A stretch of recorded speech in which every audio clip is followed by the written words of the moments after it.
1।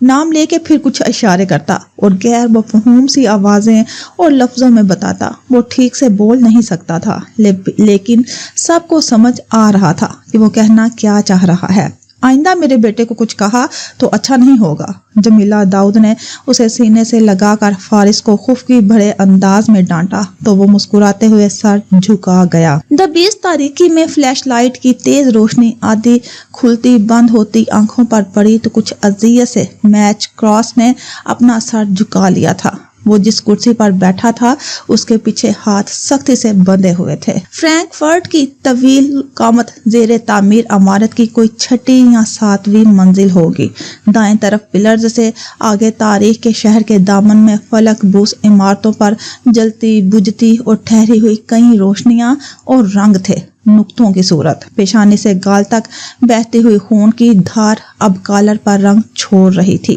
سیاہ فام نے 2-3 بار flash light چمکا کر بند کر دی۔ اکلوتا بلب جو سر پر تھا روشن ہو گیا۔ وہ 3 لوگ تھے، ان میں ایک سیاہ فام تھا، ہٹا کٹا سا، اور باقی 2 لڑکے تھے۔ اس نے باری باری تینوں کی شکل دیکھی۔ 2 کا چہرہ تو بالکل سوجا ہوا تھا، تیسرے والی کی کچھ بچت ہو گئی تھی، وہ بس لنگڑا کر چل رہا تھا۔ تینوں بالکل الرٹ اور محتاط ہو کر اسے گھیرے کھڑے تھے۔ ایک نے تو باقاعدہ گن بھی تان رکھی تھی۔ کیا ہے یار، مل بیٹھ کر آرام سے مسئلہ حل کر لیتے ہیں۔ لہجہ دوستانہ تھا۔ موجودہ صورتحال کا اثر تاثرات پر تھا، نہ ہی چہرے پر۔ یکا یک فون بج اٹھا۔ کال ریسیو کر کے کسی کو راہم آفاق کی خبر پہنچائی گئی۔ دوسری طرف سے انہیں ایک حکم دیا گیا۔ سیاہ فام نے ایک نظر اسے دیکھا، پھر باقی 2 ساتھیوں کا۔ بات ختم کر کے اس نے اپنے 2 ساتھیوں کو سرگوشی میں کچھ کہا۔ ایک کو وہاں رکنا تھا اور بقیہ 2 باہر پہرے کا سوچ رہے تھے۔ تو کس کے حکم پر کام کر رہے ہو تم لوگ؟ ہنری کے، فیصل یا پھر سلیمان نے بھیجا ہے؟ تینوں نے سوال سنا، جواب نہ دیا۔ وہ سمجھ گیا اس کے ساتھ بات چیت سے انہیں روکا گیا ہے۔ وہ اب ان کے چہروں کے تاثرات پڑھ رہا تھا۔ فیصل کا کام لگتا ہے مجھے، یقیناً اس نے ہائر کیا ہوگا تم لوگوں کو۔ اپنی طرف سے اندازہ لگا کر مطمئن انداز میں سر کو دائیں بائیں جنبش دی۔ کیا فیصل نے تم تینوں کو بتایا ہے کہ وہ کس کے لیے کام کرتا ہے، یا اس نے مجھے پکڑنے کا کیوں کہا ہے؟ اپنا منہ بند رکھو ورنہ گولی سے تمہارا بھیجا اڑا دوں گا۔ کرخت لہجے میں دھمکی دے کر سیاہ فام نے پلر کے پاس رک کر نیچے ویران سی سڑک پر زور تک کسی گاڑی کے نشان ڈھونڈنا چاہے۔ اڑا دینا، گولی بھی چلا لینا، لیکن پہلے اپنی فکر کرو، یہاں سے آج تم 3 بھی زندہ بچ کر نکلنے والے نہیں ہو۔ بے پرواہ سے لہجے میں کہہ کر اس نے اپنا سر جھٹکا۔ تم ہماری گرفت سے بچ کر نہیں نکل سکتے۔ سیاہ فام کی گراہٹ اس کے قریب سے گونجی تھی۔ کس نے کہا میں نکلنا چاہتا ہوں؟ مجھے ویسے بھی پرواہ نہیں کہ تم لوگ مجھے ہنری کے حوالے کرتے ہو یا فیصل کے۔ تینوں نے ناسمجھی کے عالم میں ایک دوسرے کی شکل دیکھی تھی۔ یہ تو طے ہے کہ وہ میری جان نہیں لیں گے، لیکن تمہارے ساتھ جو سلوک کریں گے اس کی فکر ہو رہی ہے مجھے۔ اس کی مسکراہٹ ایک دم سے گہری ہو گئی تھی۔ آنکھوں کا تاثر عجیب سی پر اسراریت میں ڈھل گیا۔ کہنا کیا چاہ رہے ہو تم؟ جس نے پستول تانی تھی سوال بھی اسی نے کیا۔ وہ بھول گیا تھا کچھ دیر پہلے تک فون پر اسے راہم آفاق سے کوئی بھی بات نہ کرنے کا حکم دیا گیا ہے۔ یہی کہ مجھے پکڑ کر تم تینوں نے اپنی زندگی خطرے میں ڈال دی ہے۔ بات واضح نہ تھی، سمجھ سے باہر ہو گئی۔ تمہیں ہم بیوقوف لگتے ہیں؟ اس نے پورے یقین کے ساتھ اس بات میں سر کو جنبش دی۔ اس سے پہلے کہ سیاہ فام غصے میں اسے ایک اور مکہ رسید کرتا، وہ ایک دم سے چیخ اٹھا۔ رکو، 1 سیکنڈ، بات تو سن لو میری۔ سیاہ فام نے رک کر اسے گریبان سے دبوچ لیا تھا۔ اس نے بھی سسپینس کی انتہا کرتے ہوئے فر بولنا شروع کر دیا۔ وہ راہم آفاق ایک ہیکر تھا۔ اسے فیصل کے بوس نے 6 ماہ پہلے گھر کا سیکیورٹی سسٹم ڈیزائن کرنے کے لیے ہائر کیا تھا۔ لائبریری میں ایک خفیہ دروازہ کسی کتاب کو حرکت دینے پر کھلتا تھا اور وہ کتاب بوس کے بیڈ روم میں رکھی گئی تھی۔ اس کے عالیشان کے گھر کے وسط میں ایک باغ تھا۔ اس باغ میں بیری کے درخت کے نیچے 4 لاشیں دفن تھی۔ ایک تو اس کی معشوقہ تھی، دوسرا اس کا کوئی قریبی دوست تھا، اور بقیہ 2 لاشوں کا اسے علم نہ تھا۔ پھر اس نے بتایا کہ وہ کتنا مجبور اور غریب تھا۔ اس کی ماں بیمار تھی اور علاج کے لیے پیسے چاہیے تھے اور اسے نہ چاہتے ہوئے یہ کام کرنا پڑا۔ اس نے تفصیل سے بتایا کیسے وہ اس گھر میں گیا اور کیسے ان کی ڈیل ہوئی اور کیسے وہ حقیقت منکشف ہو جانے پر اسے جان سے مارنا چاہتے تھے۔ کہانی سنانے کا انداز اتنا متاثر کن تھا کہ وہ دم سادے اسے سنتے گئے۔ اس نے پاس ورڈ سے لے کر سیف، خفیہ دروازے اور چھپے ہوئے کسی تہہ خانے تک کی معلومات انہیں بتا دی تھی۔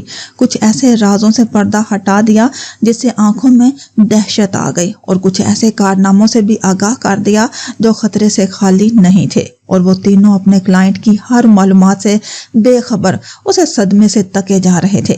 کیا وہ اتنے خطرناک آدمی کے لیے کام کر رہے ہیں؟ سماعت پر یقین نہ آیا کہ جس نے ہائر کیا تھا خاصا معقول آدمی لگا تھا۔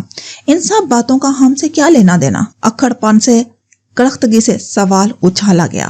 کیا انہیں بس ایک نوجوان کو پکڑ کر کسی کے حوالے کرنا تھا اور اپنی مطلوبہ رقم حاصل کرنی تھی؟ بات ختم۔ کیونکہ یہ راز مجھ تک ہے تو وہ میرے پیچھے ہیں۔ جب انہیں پتا چلے گا کہ تم لوگوں کو بھی میں نے سب کچھ بتا دیا ہے تو وہ زندہ تو تمہیں بھی نہیں چھوڑیں گے۔ وہ ہنسا تھا اور ان تینوں کے پیروں سے زمین نکل گئی تھی۔ اتنی توجہ سے ساری باتیں سننے پر انہوں نے خود کو لعنت ملامت کی۔ کیا بکواس ہے یہ؟ کوئی بکواس نہیں، بس آنے دو انہیں۔ یہاں ایک نہیں 4 لاشیں گریں گی۔ ان کے سر پر بم پھوڑ کر مسکرایا۔ کوئی ٹینشن فکر سر سے نہ تھی۔ کوئی بکواس نہیں، بس آنے دو انہیں۔ یہاں ایک نہیں 4 لاشیں گریں گی۔ ان کے سر پر بم پھوڑ کر مسکرایا۔ کوئی ٹینشن فکر سرے سے ہی نہ تھی۔ اچانک کہیں گاڑی کے ٹائر چرائے۔ سیاہ فام نے جھک کر نیچے دیکھا تو وین سے کچھ سوٹڈ بوٹڈ لوگ نکلتے نظر آئے۔ تعداد میں وہ 6 تھے۔ اسے زندگی میں پہلی بار سچ مچ میں خطرے کا احساس ہوا۔ کام بس چھوٹا سا تھا، اسے راحم آفاق کو زندہ سلامت ان کے حوالے کر کے اپنا معاوضہ لینا تھا اور پھر اپنے 2 ساتھیوں کے ساتھ یہاں سے چلتے بننا تھا۔ لیکن جو خوفناک نقشہ راحم آفاق نے کھینچا تھا اسے مد نظر رکھتے ہوئے اب اسے ایک دم سے یہ سب بہت مشکل لگنے لگا تھا۔ نہ اس نے کبھی اپنے ہاتھ خون سے رنگے تھے، نہ وہ یہاں کسی اور کو رنگنے دے سکتا تھا۔ برو، میں نے بولا بھی تھا یہ کام ہمارے بس کا نہیں ہے۔ سرخ جیکٹ والا لڑکا گھبرا گیا۔ 4 ماہ پہلے تک وہ کسی باکسنگ کلب کے ساتھ جڑے رہے تھے، پھر کسی چھوٹی سی بدمزدگی پر کلب انتظامیہ نے انہیں نکالا تو انہوں نے انتقاماً تہیہ کر لیا کہ وہ پیسہ کما کر اپنا باکسنگ کلب تعمیر کریں گے۔ اب پیسہ ایک ہی دن میں نہیں کمایا جا سکتا تھا، سو پارٹ ٹائم جابز کرتے کرتے وہ فیصل کے ہتھے چڑھ گئے تھے جنہیں کچھ باکسرز کی تلاش تھی۔ کام آسان تھا کہ کسی لڑکے کو پکڑ کر ان کے حوالے کرنا تھا اور بدلے میں وہ انہیں معقول رقم آفر کر رہے تھے، اور اب جب سارا کام ہو چکا تھا تو انہیں اپنی زندگی خطرے میں پڑتی ہوئی نظر آنے لگی تھی۔ آنے دو انہیں، بالکل آنے دو انہیں، راحم آفاق گنگنا رہا تھا۔ تم نے ہمیں کچھ نہیں بتایا ہے۔ $20,000 کی رقم آنکھوں میں لہرائی تو وہ گرایا۔ سب بتا دیا ہے اور ان کے سامنے بھی بتاؤں گا، بار بار دہراؤں گا۔ وہ اوپر آ رہے ہیں، تیسرے لڑکے نے متوحش ہو کر اطلاع پہنچائی۔ اس سے پہلے کہ کوئی کچھ کہتا، سیاہ فام نے اشتعال میں پستول کا بٹ اس کے سر پر دے مارا۔ شدید ضرب سے راحم کا سر گھوم کر رہ گیا۔